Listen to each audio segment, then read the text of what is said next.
தமிழர் ஆட்சி பார்த்துட்டு இருக்க எல்லாருக்குமே வணக்கம். சீமான் அவர்கள் நேத்தி ஸ்டாலின் அவர்களை சந்திச்சது தான் இன்னைக்கு மிகப்பெரிய ஒரு பேசும் பொருளாக மாறி இருக்கு அப்படின்னு நம்ம சொல்லலாம். அதாவது எதிரிகள் ஒன்று கூட்டிட்டாங்க அப்படின்லாம் சொல்றாங்க.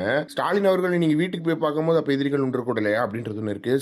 விஜய் சீமானை சந்திக்கும் போது எதிரிகள் ஒன்று கூடலையா அப்படின்றது ஒன்று இருக்கு இல்லையா?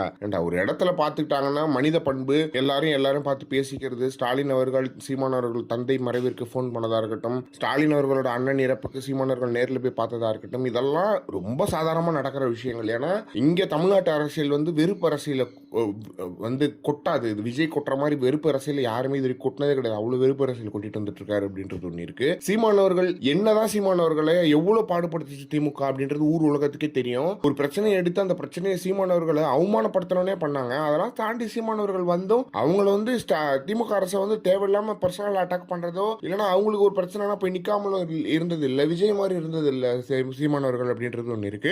எனவே அந்த மேடையில பேசிட்டு இருக்காரு. ஆனா வைகோ அவர்கள்ட்ட யாருமே பேசல அப்படின்றது ஒண்ணு இருக்கு. ரொம்ப கிளியரா தெரியுது என்ன காரணம் அப்படின்னு பாத்தீங்கன்னா, எதிரிகளை கூட நேருக்கு நேர் சந்திச்சிடலாம். சீமான் அவர்கள் எதிரி கூட நேருக்கு நேர் சந்திப்பாரு. ஆனா வைகோ மாதிரியான துரோகிகளை நேருக்கு நேர் சந்திக்க முடியாது அப்படின்றதும் ஒண்ணு இருக்கு. எனவே இது ரொம்ப முக்கியமான ஒரு விஷயமா இருக்கு. அதே மாதிரி பாரிசாலன் அவர்கள் எல்லாருமே அவர் ஒரு தமிழ் தேசியவாதி கௌதமன் அவர்கள். அதனால இவங்க எல்லாருமே போய் அந்த திருமணத்தை அட்டன் பண்ணிருக்காங்க. அந்த நேரத்தில் சீமான் அவர்களும் ஸ்டாலின் அவர்களும் ஒன்னா போனாங்க. இவ்வளவுதானே. ஸ்டாலின் அவர்கள் வரும்போது சீமான் அவர்கள் அதே டைம்ல வந்திருக்காரு. ரொம்ப சிம்பிள். இதுக்கு உடனே என்னென்னமோ பேசி என்னென்னமோ பண்றதெல்லாம் வேஸ்ட் ஆஃப் டைம் அப்படின்றது ஒன்று இருக்கு. இதை பத்தி நீங்க என்ன நினைக்கிறீங்க அப்படின்றத மறக்காம கமெண்ட் பாக்ஸ்ல சொல்லுங்க.